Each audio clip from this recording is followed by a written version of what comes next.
Should you as an author do newsletter builder campaigns? If you do them, this can actually dramatically hurt your newsletter list. Not only your newsletter list, but your sales and your ability to get sponsored content or brand deals or newsletter swaps. So let's talk about this. When it comes to getting people on your newsletter list, you have to do it in a way that people actively want to be there. Newsletter builders are campaigns designed for vanity metrics. They are designed to get you followers on your newsletter, but not qualified followers. So let's talk about why this is a bad thing. Sometimes people will come in and say, well, I have a list of 10,000 people, but that doesn't actually mean anything. If they have 10,000 people on their list, but only 10 of those people open up and read their email, that's a problem. And of those 10 people that open it up and read their email, only one of those people are taking action, they're clicking links, they're buying things. That's not good. It is better to have a qualified, warm group of people as your audience than to have anybody on your list. You don't want just anybody coming in to join you. With these newsletter builder campaigns, these people are joining your email list in hopes of winning a prize. They want to win a book set. They want to win a book box. They want to win swag, and they don't care what they have to do it. By joining an email list, they're just giving away their email address and knowing they're not going to open up your email or read your email or look at what you're doing.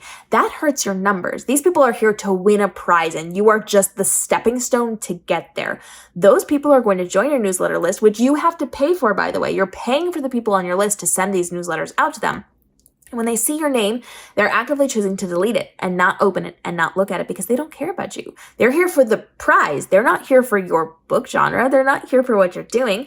You might get a couple of people that actively look and engage with it, but for how long? So you could get a little bit of attention from it, but not enough to make it worth it. So you're paying for the people who are on your list. Now you've got a whole great big long list where you can say, I have a bunch of people, but none of those people are engaging. That hurts your open rate, which as email service providers and email inboxes are paying attention to who's opening, who's clicking, who's looking.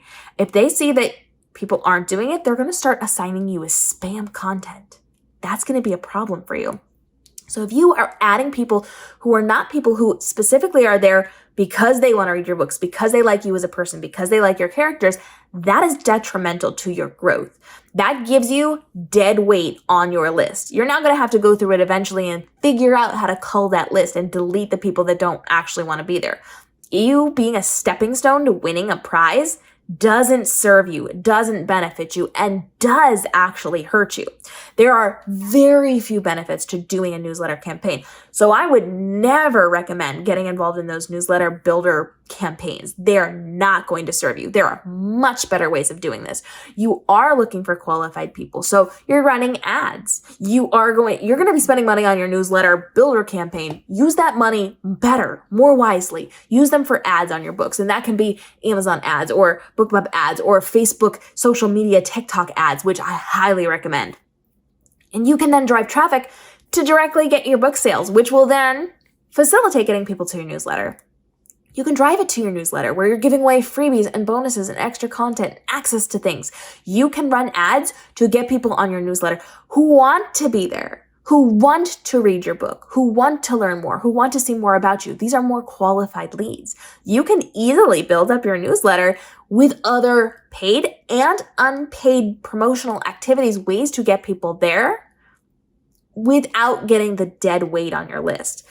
These builder campaigns feel like an easy way to do it, feel like a way to get the vanity metric numbers, but it doesn't serve you in any way, shape, or form. The only person who's actually benefiting from a newsletter builder campaign is the person running it, because you're paying them. They're making money for results that don't help you and actually can quite hurt you. So I do not recommend getting involved in these. Even if another author is just saying, hey, let's do a thing together to get more people on our list. Even if it's not a campaign where you're paying somebody to do some kind of giveaway to get people on your list.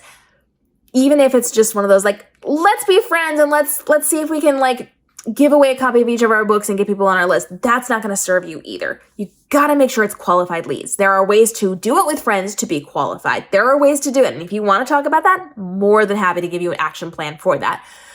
But for the most part, you got to be very careful about how you do it. And of course, we also know that there are rules and regulations across the board for how you're doing this. The EU has rules. The state of California has rules, which then governs the entire United States.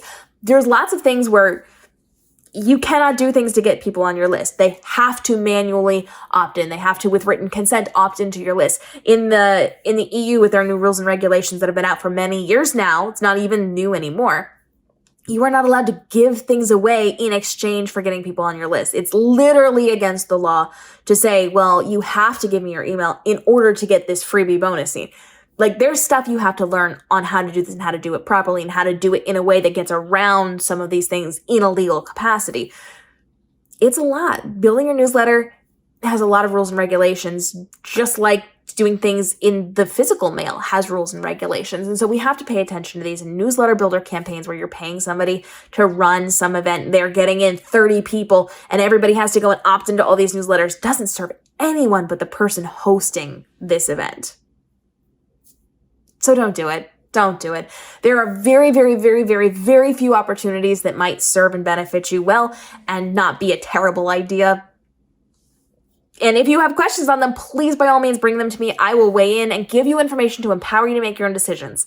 I am not going to say, no, you absolutely cannot do this. I am going to say, here's how it could potentially benefit you. Here's how it could potentially hurt you. Make your own decisions. I will not tear something down specifically because I am against it as a whole.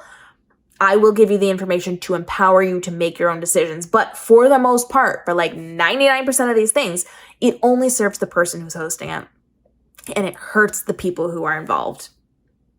So take that as you will, take that into consideration, and be smarter about how you're growing your newsletter list. Because even if your goal is to get those newsletter swaps because you have a higher amount of people, doesn't mean it's going to be effective for that either. It doesn't mean it's going to help you. It is much better to have a smaller, warmer group that is actively engaged and wants to be there to then offer that to people with that higher percentage of engagement than to say, I've got a huge number, but a lower engagement rate.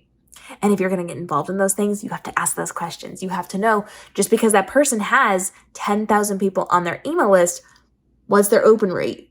What is the click-through rate? What are we actually seeing in terms of real analytics, not the vanity metrics, before you go signing on to do swaps or to do paid promotion with them or any of those things? There's a lot of questions you have to ask to get the real numbers, because here in this industry, we often, especially with the analytics side of social media and newsletters and things and marketing, we look at the wrong metrics and then we spend a lot of money we don't need to be spending because we don't understand the proper metrics. So questions on things like this, go ahead and drop those down below. I've been doing this for a long, long time, a lot of years, and I want to see you not waste your money, your time, and your effort on things that people act like is really helpful to you, but isn't.